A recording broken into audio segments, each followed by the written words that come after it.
You got the whole getup over here. The oven's preheated. I'm Mario. That's my Croatian co-host, Franco, a.k.a. Papa Fazul. Papa. We're the Oven Podcast. Do me a favor. If you're on YouTube, like, comment, share, spank that subscribe button. And for the audio listeners, follow us and leave a 5-star review. Who we sitting down with today, Frank? Oh, man. We are at the studio. We're back with another mini baby. We got our boy, Pat Cantwell. He was part of the 2023 World Series with the Texas Rangers.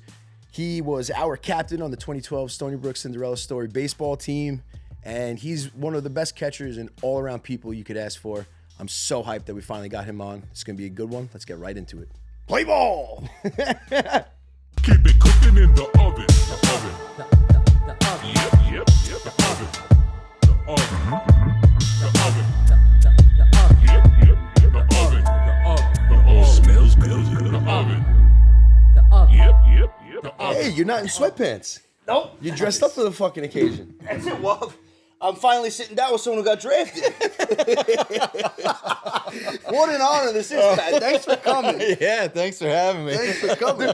And the worst part, he got drafted twice. Oh, He can just pass one my way or something like that. I don't know. I don't ask for much, dude. oh man, that was dynamite right off the bat. I got the glove and everything. I came prepared. The eye black. I'm ready Perfect, to go. ready to go. You look ridiculous, dude. Oh, I usually do. So no, I'm sitting with two catchers right now. Pause. Why the hell? I was gonna say pause. Why the hell did you guys choose catching? Oof, good question. My story is a little different just because I was a shortstop growing up.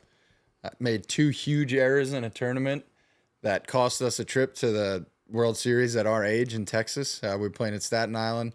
Bottom of the 7th, needed to win 2 games. Lost the first one. Second one, boot 2 balls, back-to-back plays, lose the game, and coach kind of said, all right, that's it for you, pal. And it was catching from then on out. I can't picture you at short, man. I really can't. I can. I always thought I was athletic enough to do it, but those 2 plays, they wrote the history books for me. They really showed you. They really showed you what it was like to be in the infield. That was it. Catcher has to be the hardest. I'm sorry. Catcher has to be the hardest position. You don't want to hear my story? Don't worry about it. Oh yeah, no, Mario. Let's hear your Ask story. Mario But yeah, as well. It's not exciting. It's not as exciting as no, you know what? I'm actually really interested. Let me hear. But I was a pitcher and a catcher, Oh boy. and I was just one of those stupid guys that would pitch one game, catch the next, and the arm just couldn't keep up.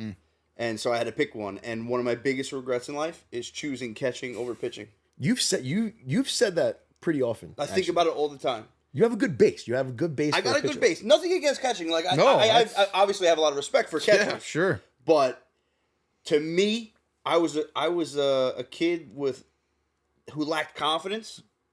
But when I was mowing people down on the mound, I was hyped. Yeah. That was the most confident I was as a kid. Like I'm talking like when we were, the 46-foot mound, like I was mowing people down. Yeah, sure. That was a crazy feeling. I feel like every kid, especially in like Little League, should get on the mound.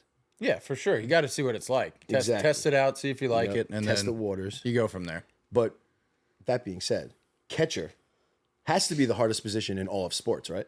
Not just baseball. I'm saying all of sports. I mean, it's got to be up there. Hockey goalie, I would put up there. You think? Being able to move side to side on skates. See, for me though, Man. I add in the fact that you have to hit that you have to hit a round ball with a round bat when you're not squatting behind the dish. Sure, but I'm thinking strictly defensively. Catcher as a whole. Catcher as a whole has to be the hardest position in all of sports. You got to do what you do for 9 innings, and then you're still expected to hit and run the bases. Like, Yeah, that's well, everyone is playing a whole season, but you're playing like 4 seasons in one. yeah. It's definitely tough. I would, and the only other position off the top of my head right now would be a hockey goalie because of their flexibility. Obviously they're not on the offensive side like we are, but I mean, if you're putting both aspects into it, yeah, I would probably say catching's got to be the most demanding position in all sports. I feel like there's a lot of luck involved in hockey, and there's not so much luck involved in baseball. I don't know, man. You put this body in a set of hockey pads, I'm taking up the whole freaking net. Is there a height restriction or a size restriction for a goalie? I always thought about that because if you have a big dude, Yeah, it's going to be hard to score a goal. Why can't you just get like a big fat motherfucker, throw him in goal, and be like, hey, just stand there, and don't let the puck go past you. I don't know. That's a good question. You know, He's like, that's a question for a hockey player, Frank. Not really sure how to answer that one, Frank. He's like, I was on a World Series team, like, you know. Not really sure where to go with that one, Frank. oh man, I want to jump right into something quick. yeah. I mean, everyone wants to know, what's your wildest story in the majors? Dealing with major leagues, dealing with coaches, umpires, fans. What's your wildest story? I mean, there's, COVID was such a wild time. I think just that experience was something that was out of control. We had lining up in the bullpens my first year, they had plexiglass so that fans couldn't. And, just like in a hockey game, people are banging, kids are putting their face on it, licking the plexiglass. And it was just one of those things like, it seems so counterproductive to everything that the world was trying to go through at that point. That's something that I'll just, never, ever forget in terms of like something that I just never anticipated I would see on a baseball field. But the crazy, best crazy story would have to be winning the World Series. There's just nothing, nothing like it. Hard to put into words still, when you think about it and you see the Dodgers last year celebrating, I was like, man, you did that. You were there. You were on the field. You were a part of something, like that. And to me, that there's nothing that'll top that. So, Such a crazy, what's the odds that you got to do it with Travis too? Man, College World Series in 2012, MLB World Series in 2023. From Stony Brook to the Rangers. Crazy, man. I wonder how many baseball players have played in both the College World Series and the World Series, or won both of them. I mean, I'm not sure. I know our closer, Josh Spores, who closed out the World Series for us in 2023, he also closed the World Series for the University of Virginia when they won it. Really? So he's got to be on a super, super short list of people ever do that. I mean, I'd never looked into it, but I'd be hard-pressed to think that there's more than 5.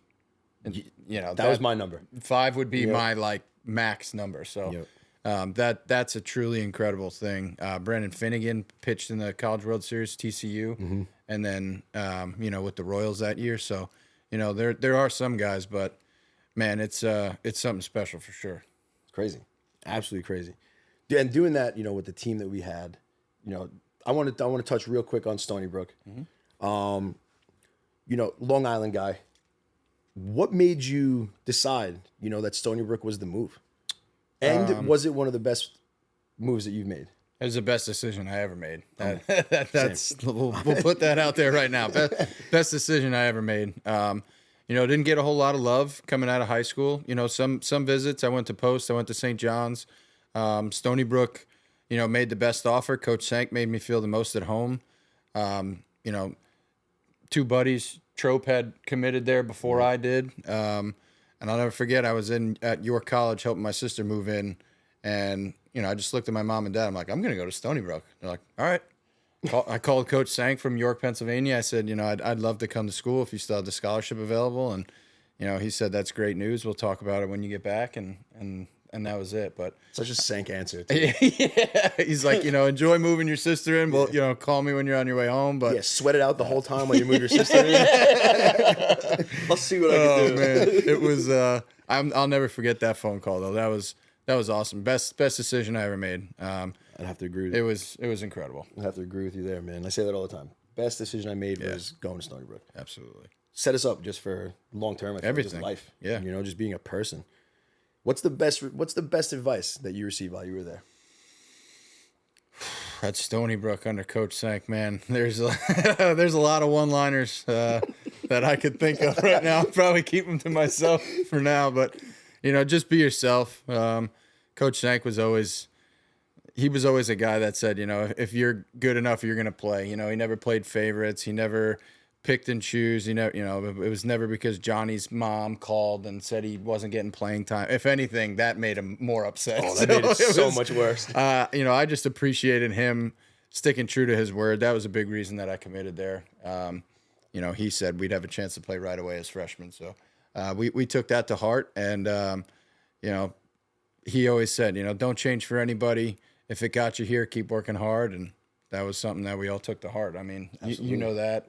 Everybody that's gone there and played for him knows that. So yeah, I mean, between him, Panucci, Marin. Yeah. I mean, they were the first coaches when I walked on campus. They were like the first coaches I really ever met.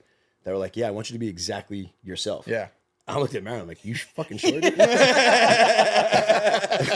A weekend, they called Frank into the office. Hey, remember what we told you about being yourself? Let's pull it back a little bit. He's like, "All right, Dial it back a little." But dude, you talked about, if you're playing well, you play. How frustrating is it for someone like you, a talented catcher, to see some of these guys get a chance behind the plate just because they can hit? For me, being a catcher, that drove me crazy. Like watching a pitcher get frustrated because they lack the defensive skills, but because they can rake, that's where they ended up on the field. Like, how frustrating is that?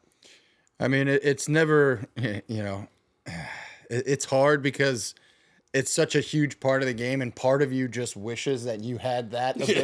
You had that ability, like, man, like just a week, get hot like this guy, just for a week. So in that aspect, you didn't really hold it against them. You just wish that you had more of that. Mm-hmm.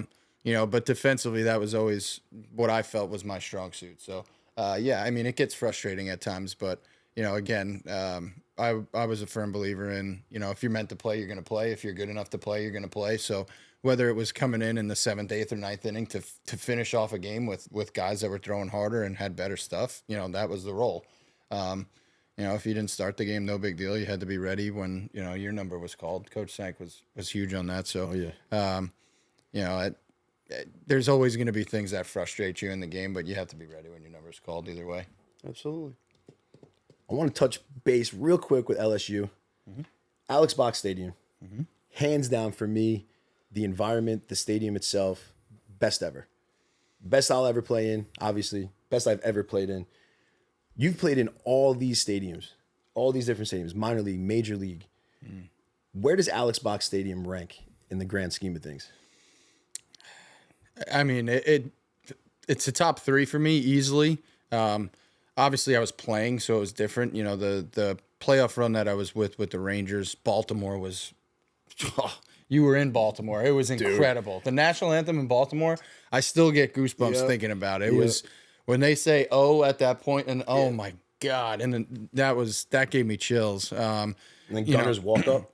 I mean, Gunner's walk up. Everything. He walks up and the whole stadium singing. You're like, oh my god, how do you pitch to this guy? that whole series, Baltimore right into Houston against our in-state rivals, and then Seager and Adolis, the home runs in the World Series to win it, and it was like the energy was infectious and it was incredible.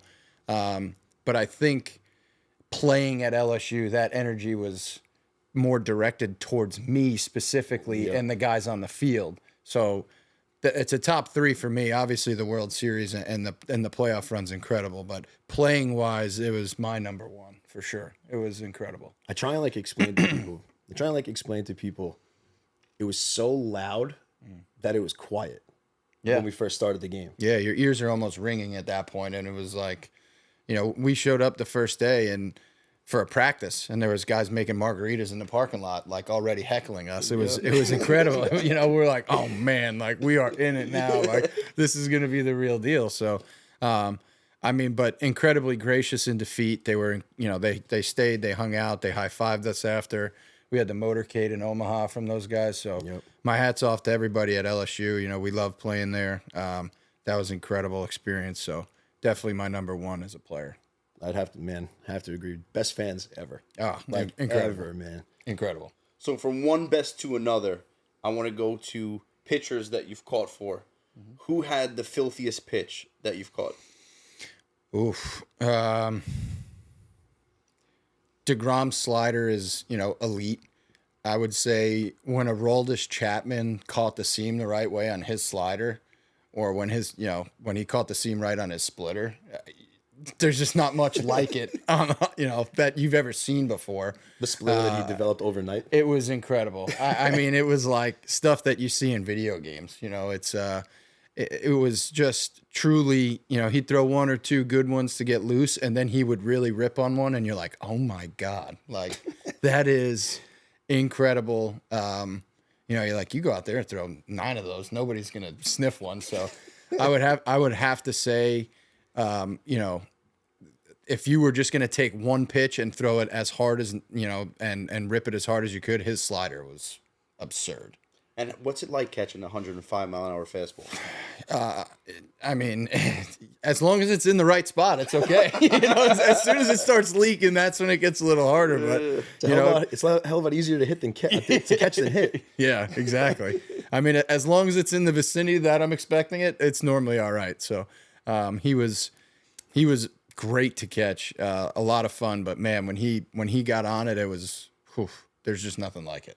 So. I mean, from the stands, it was unbelievable. So Yeah, imagine what it's like behind the plate. It was something different for sure. He's got some of the best mechanics, man. He like explodes like a bomb explodes, like from that little crouch. Yeah, it's nuts. It's crazy. He's a great athlete too. Who's the toughest pitcher you faced that you were in the box for? Batting from the right side. Batting from the right side. I faced Ranger Suarez a little bit, the lefty from Philly. Mm-hmm. And he pretty much packed my lunch every time I faced him. I probably was 0 for 12 off him. He owes you dinner or something. Yeah, I mean, broken bats. He'd go 2-seam in and then throw the cutter right off that, and I didn't stand a chance. I don't know if I ever even put a ball in play that I got out on. I think I just struck out or popped up to the catcher every time. And then right-hander was Lance McCullers made his Double-A debut against us. Mm-hmm. And same thing. Same thing, just different side. Just 2-seam slider, no shot, back to the dugout. Gear, pop the gear on. Like, all right, well, only got 2 more hopefully against him, and we'll see who comes in after him. So, hopefully, literally. Yeah. So those 2 guys, stick out in my mind for sure. Dude, nothing worse than popping out to the catcher. No, the pitcher. Oh, pitcher. If the pitcher catches it, catches it, that's a problem. If the pitcher catches it and he's not being called off, yeah.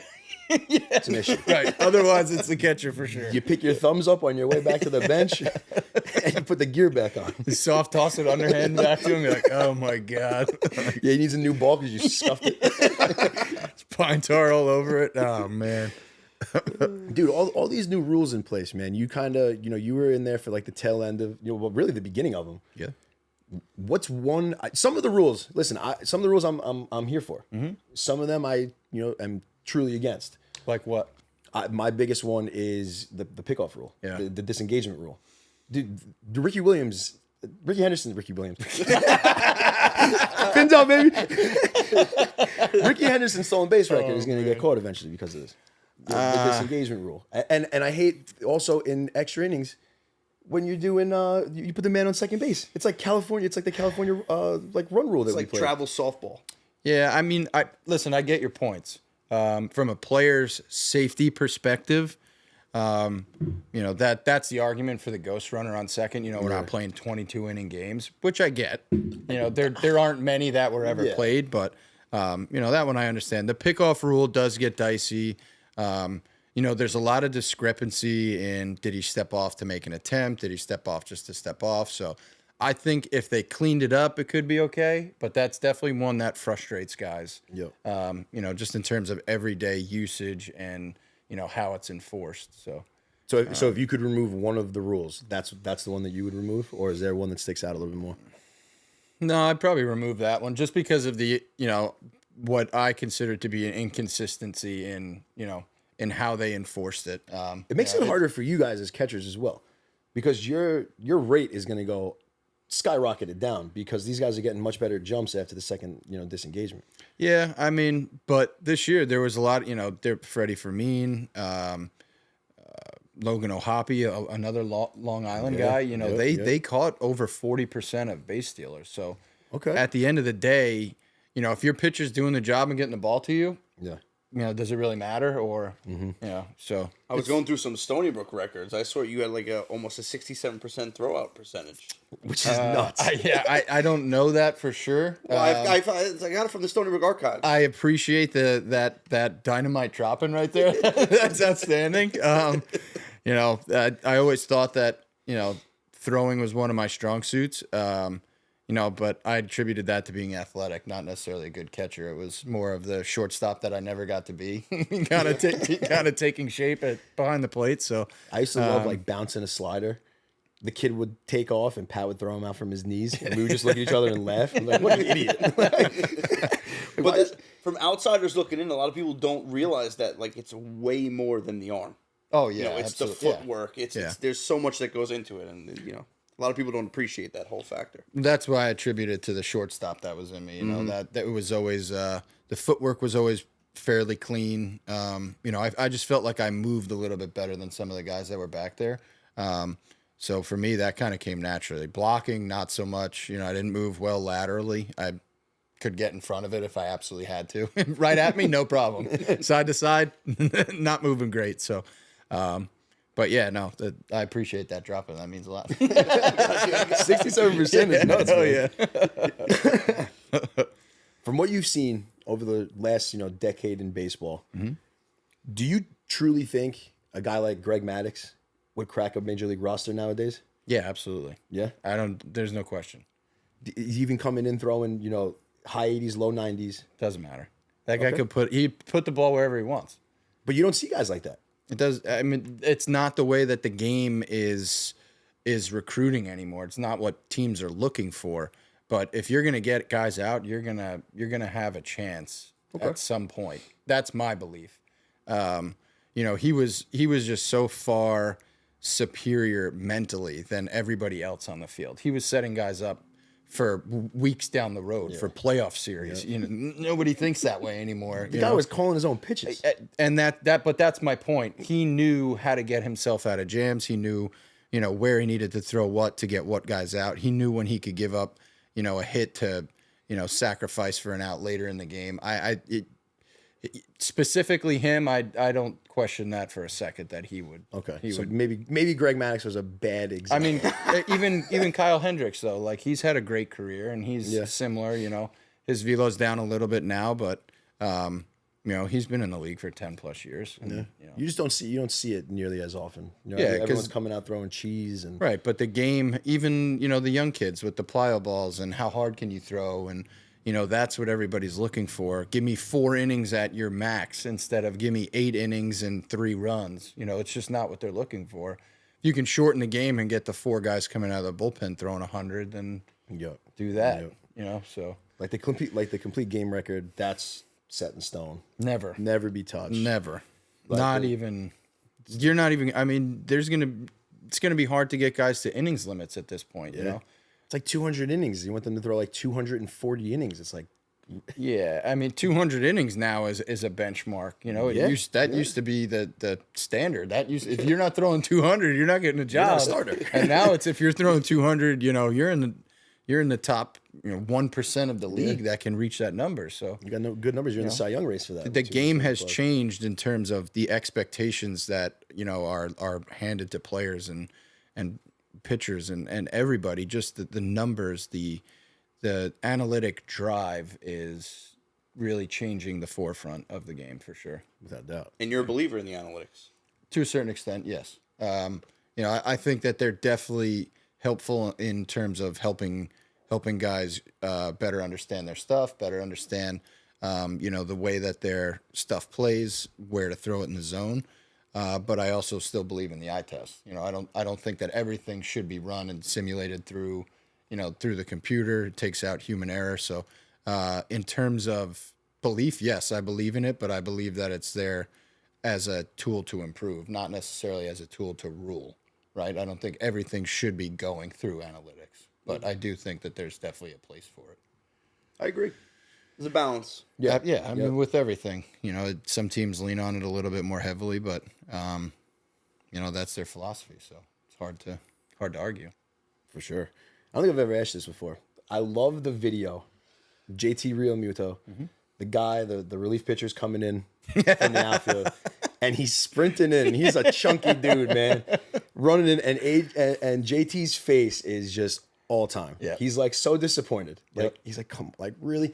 What is the weirdest or most outlandish thing you've heard someone say on the mound to you? It's actually at Stony Brook. Okay. We were at North Carolina. This is after a whole debacle already. We had a guy run in from the bullpen that we didn't signal in. So they sent him back down to the bullpen. So we get, another out or two, and then we call him in the game. He's a freshman at this point. He gives up, a couple hits. I go out to the mound. I'm like, hey, are you okay? He's like, I'm not really sure, man. I blacked out. And I'm like, what do you mean you blacked out? Like, the bases are loaded. We got no outs, and we're getting we're getting kicked around here. Like, I need you to focus. He's like, I don't know, man. I think I'm going to throw up. And I'm like, oh, my God. And I gave the look that Real Muto gave, and I'm just like, oh, my God. Like, I was like, all right, take a deep breath. He didn't get out of it. We had to make a pitching change, but after that, he was pretty good for the rest of his career. But, man, I'll never, as long as I live, forget that moment. He looked right at me. He's like, I'm going to throw up. I'm like, oh, my God. I was there for that, wasn't I? Yeah. Wasn't it tape? Yeah. He's like, shout out tape, like, man. I don't know, man. I blacked out. I'm like, dude, you just faced 4 guys. You don't remember any of it? He's like, I don't remember any of it. I'm like, oh my God, dude. Remember the first series he came in, I think he came in for Trope. Yeah. He was the first guy out of the bullpen, freshman.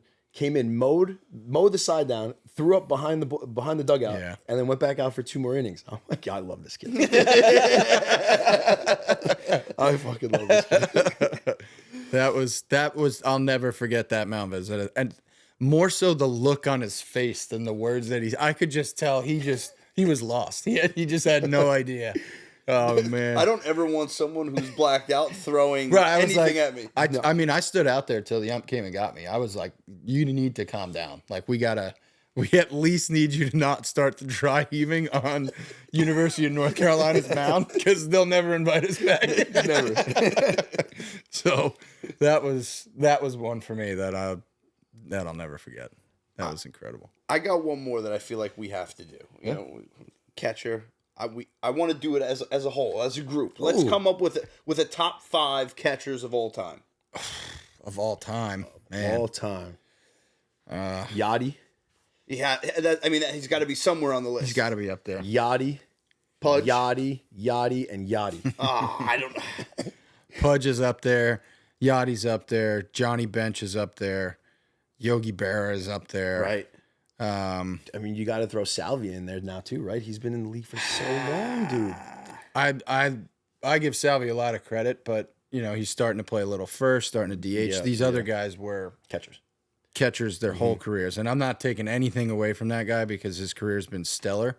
But Yachty was catching 155 games till the last season that he played. So, Yachty's our number 1. he's up there Bench and Berra are hard to take out of the number 1, like, Okay. But for our generation, I would say Yachty is our number 1. Okay, so we'll go Yachty, Bench, Berra, Pudge 4, and who? Pudge is 4. It's such a hard conversation right now. I don't know, man. Like, Buster Posey 5? Posey's good, but I'm trying to think of, take me back a little bit here.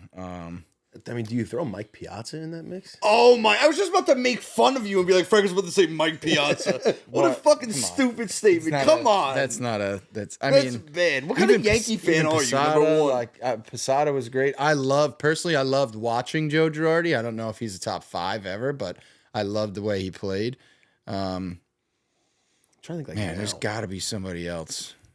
And I'm not taking away from Buster Posey because his career was incredible. Like. But he's not your 5. I don't think he's my 5.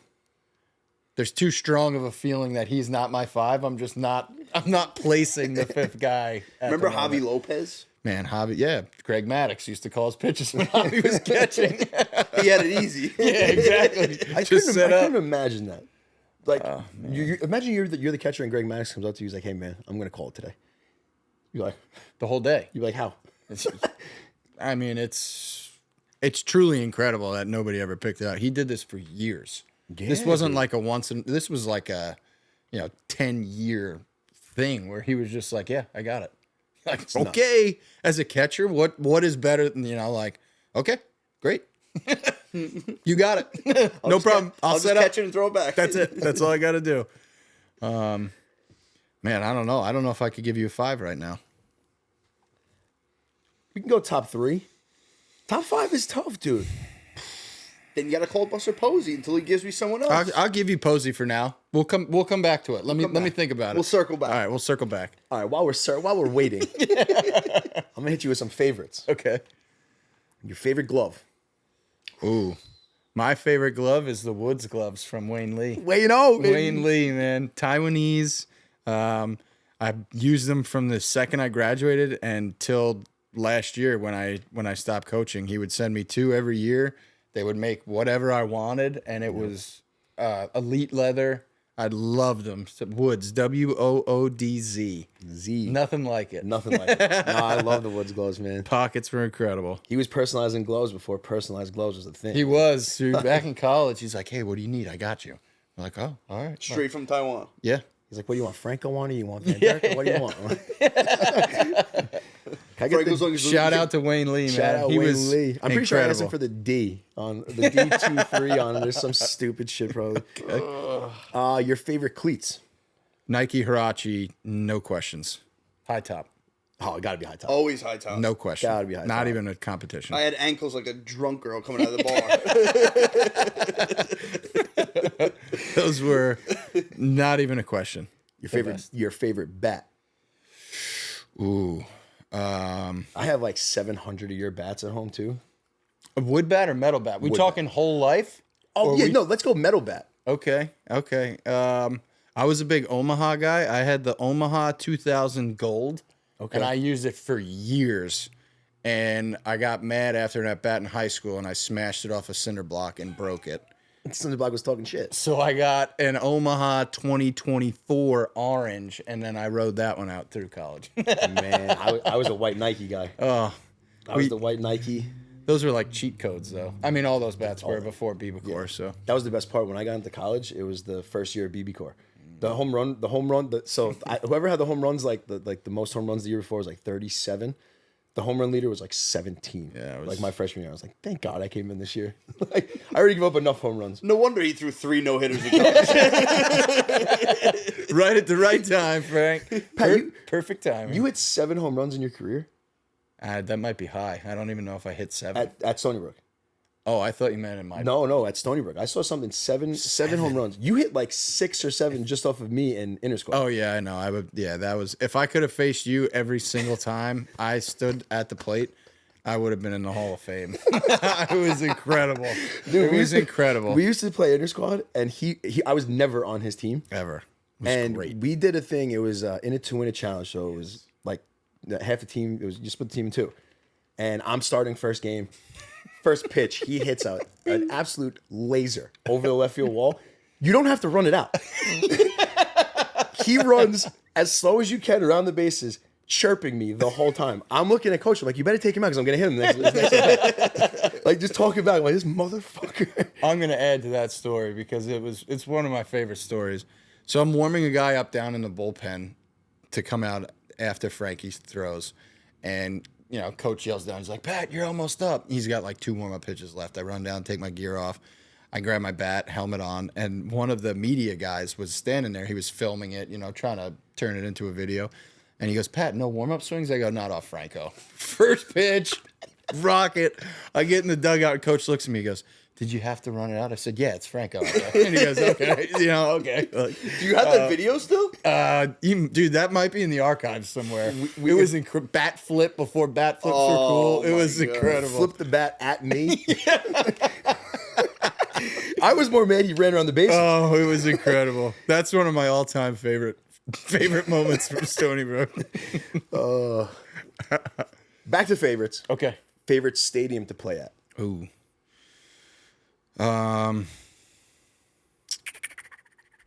Minor league stadium, like where I actually played, or I would say where you played, and then where you were with the Rangers. when I was with the and Rangers, I loved Seattle. Seattle. Okay. Seattle was awesome. The stadium was great. Fans were always into it. Weather was always great. Where I played, I loved playing in Myrtle Beach. I don't know if that would be at the top of a lot of people's lists, but the environment was always good. Always got a big crowd. Round Rock, even Frisco. When I was in the Rangers system, their organization had incredible incredible affiliates. Myrtle Beach, Frisco, Round Rock. I heard Round Rock's awesome. Round Rock's incredible. Frisco puts on a great show. Even, honestly, when I was with the Blue Jays in Buffalo, when it's not 5 degrees up there, they get a great crowd. They're into it. The surface is arguably the best in all of minor league baseball. Those guys do a tremendous job up there. So, honestly, all 3 places that I played, I couldn't give you one that was better than the other. There's nothing like a fresh field. Fresh grass, freshly manicured field. Buffalo was great too because you had a little bit of chill in the air, so you could smell the grass. You know, Frisco and Round Rock, it was always so hot. It was just oof. Buffalo kind of worked its way up for you. When you mentioned Myrtle Beach, I thought of this one time. I was at a tournament down there, and I called time in the box 2 times in a row. The first time the pitcher kind of it was like a borderline balk, but I called time kind of thing. And then the second time, the umpire stopped the game and got in my face and told me to stop making a mockery of my game. I'm like, bro, your game? But that's the problem. Yeah. You're umping 14-year-olds. That's the problem with some of those guys. Like, it's not your game. Yeah. It will never be your game. So, Who had the best walk-up song that you've heard? oh man, Jazz Fear Car. A-Rad Money, baby. Shout out Jazzy Fizz. Man, that was something else the first time we heard it. But in the big leagues, I love deGrom's. What's the deGrom's is good. It's Simple Man, Okay. right? One of my favorites when we came to visit you, and IKF was on the team, and he came out to Through the Late Night. Travis Scott. Yeah. That I was mean, bumping. the walkout for me is all based on the crowd's energy. Like a lot of times you hear them so much, but like certain ones, people just get so fired up for, and it has a lot to do with the player too. But Bryson Stott, his walk-up is insane. really good, really Like, good. You love to see stuff like that. Yeah, it was, I mean, all time, Mariano's. well, gonna have the best. yeah, I mean Mariano. not even close. Yeah, all time. CeCe's close, man. I mean, Mariano, you could ask, and you're not even a baseball fan, and they're going to know Mariano comes in. You're right. So, Favorite big league chew flavor? strawberry. Wow. Oh, right like that. Instantly.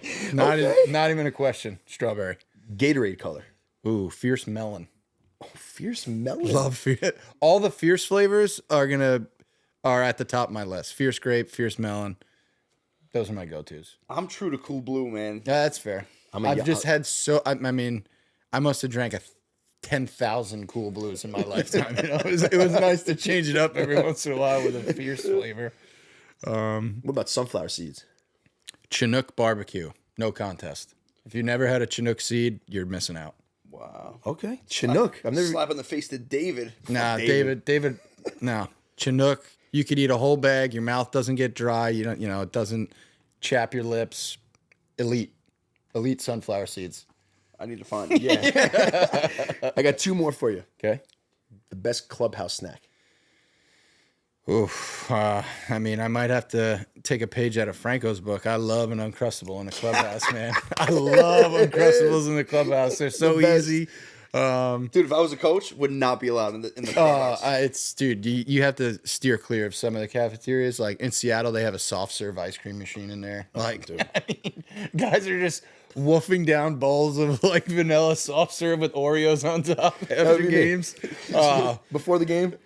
Incredible. Wondering why they can't leg out a double. I mean, that ice cream machine would be my number one if it was like what was everywhere, but probably an Uncrustable. Okay. You know what I always think of when I think of like clubhouse eating? I always think of that scene in Angels in the Outfield. You know which one I'm talking about? Where he's eating like all the salami. Oh man, Who's got the best mascot in the MLB? Ooh, that's a good question. Anybody but Mr. Met. Yeah, it's not Mr. Matt. No. I mean, Fat ass head. I would have to go with the Philly Fanatic. Oh, I knew you were gonna say that. If you put a lineup of mascots in front of people without the team affiliation on it, you're gonna know that's the Philly Fanatic. Yeah. That's recognizability. I don't even know if that's a word. The ability to Look it up, Phil. No, I'm just kidding. The ability to recognize him is unmatched to any other mascot in the league, I would say. Yeah, no, I agree. he's the first one I thought of. Right, So yeah, other than Mr. Matt putting him down, but Gotta be. Before we finish up, just let everyone know where they can find you on social media, wherever. Instagram at PFC03. That's really my only social media. I'm not, huge into it. No Twitter, no Facebook. So, You and Trope, man. if you're looking for a good follow, I post probably once every 2 years. So, It's quality over quantity. right, absolutely. At least It's you know stuff he's not that's important. spamming your storyline. No, there's no spam. There's no spam. But I'll like it. I'll comment on yours if I think it's good. Like I got you on the like button, so don't be I'm sitting at my afraid. desk and I'm like, yeah, Pat comment. I know it's funny. Franco, as soon as they come out, Franco's flooding my inbox with them, and I'm just like, comment. I did that at the beginning, and now he's just commenting on everything. I'm like, I don't even have to send it to him. Yeah, no, I mean, It's like Pavlov's dog over here. as soon as I open Instagram, I'm like, where's he at? Where is it? What's down there today? I'm like, oh man, incredible. What do you got, Frank? I want you to hit him with the last one. Yeah, you like that one? I Really? liked it. I like it. All right, so if you could catch a bullpen for any pitcher in the history of the game, who would it be? Nolan Ryan. Why is that? Because the allure of that fastball has me just questioning the just how elite it was. Like I have to know, he threw a first pitch out, I don't know, 4 or 5 years ago at 86. So like, Did he? Yeah. It was something in the 80s. That's crazy. I don't know if it was exactly 86, but it was in the 80s. So. Franco couldn't do that in his 30s. Right? I couldn't do that in my 20s. So I would just love to see, that talent that he just bullied people with for so long. Like, just give me 10 pitches. I don't even need a full bullpen. Just like, I want to see the intensity and I want to see the fastball. Give me 10 fastballs from Nolan Ryan. I think that would be incredible. Dude, I love that answer. Yeah, I love that. I always think about him just pounding on Robin Ventura. Oh, God. I mean, just... And I like Robin Ventura, too. Me too. Man. But the allure of Nolan, he's like, he is baseball. When you think of like intensity and champions and, just sticking it out, longevity, he's got to be, he's got to be up there for, everybody on their lists for, top 3 guys of all time. Absolutely. So, You want to know one thing before we sign off here?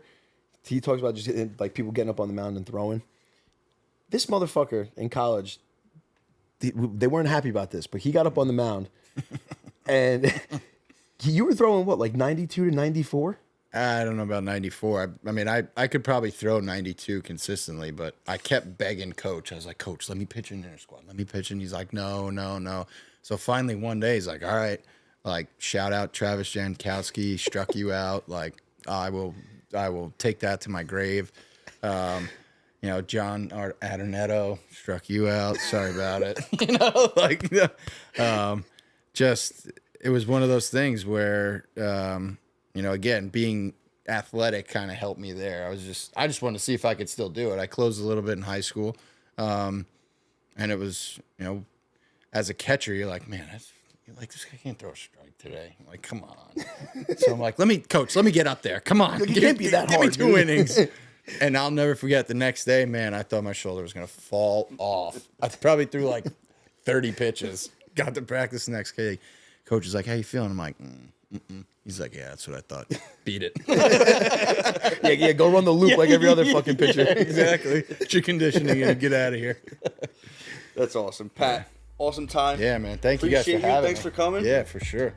Absolutely. Guys, don't forget, if you're on YouTube, like, comment, share, spank that subscribe button. Audio listeners, follow us and leave a 5-star review. And don't forget, there's always an open seat for you at the oven. Yes, sir. We out. We teamed up with Underdog Fantasy. We have a promo code OVEN. We're going to give you 50% cash back on your deposit, maximum $500. That's a free $250 in the bag for you if you do it the right way. It's free money. Money in the bag. And Dubby Energy. Same code oven, get you 10% off your first order. I think every order actually, correct? Every order. Every order moving forward. 10% off Dubby Energy drinks. They're the clean energy. We love them. You're going to love them. Keep it cooking in the oven. The oven. Yep, the oven. The oven.